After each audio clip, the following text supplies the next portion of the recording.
The following video clips show the flow of ileal content into the large intestine. The ileal sphincter and the outlines of the cecum and colon are indicated. The terminal ileum shows segmenting activity. As shown in the previous video clips, the flow of ileal chyme into the colon occurs in batches.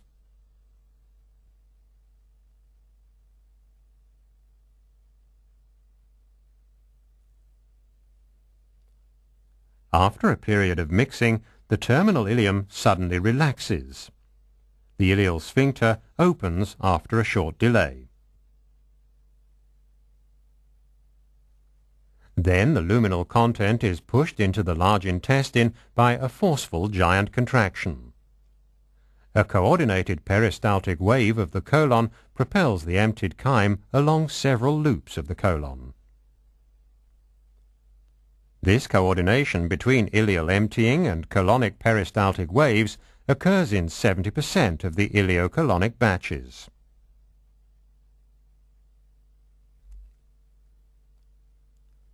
The standstill projection once more shows the terminal ileum, the ileal sphincter, the proximal colon, and the outline of the cecum. The ileum exhibits segmenting activity. A gas bubble has accumulated at the distal end of the ileum.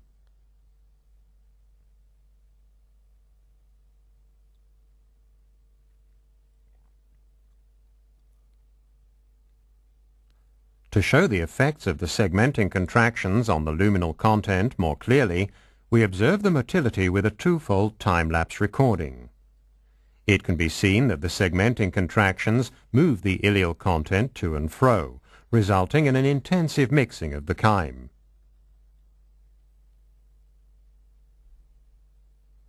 Flow of ileal content into the large intestine is completely lacking.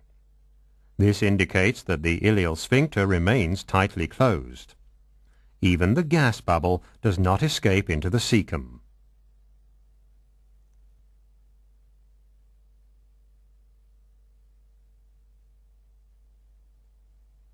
The arrow marks the position of the ileal sphincter.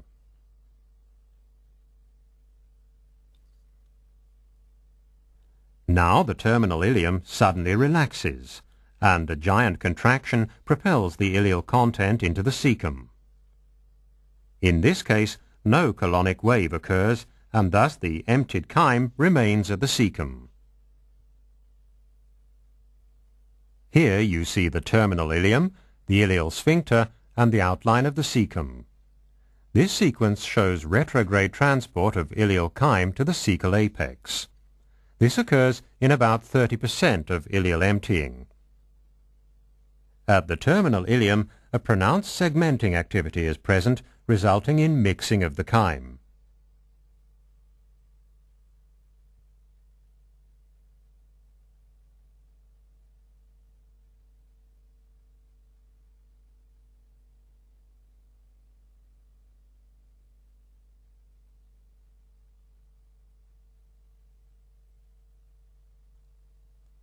Suddenly, the terminal ileum relaxes, and a giant contraction propels the content towards the sphincter. Flow occurs after opening of the sphincter. The emptying of the ileum is not followed by a peristaltic wave of the colon.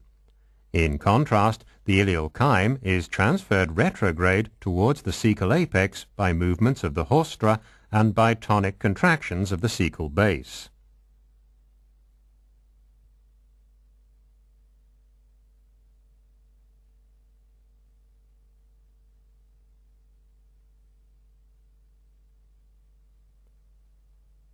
Now the cecal haustra slowly become visible. This sequence illustrates once more that the ileal sphincter is involved in the control of ileocecal flow. After a period of mixing, a giant contraction originates at the proximal ileum. This propels chyme towards the sphincter. No flow into the cecum occurs, however, because the sphincter does not open. This clearly shows that relaxation of the ileal sphincter is required to produce ileocecal flow.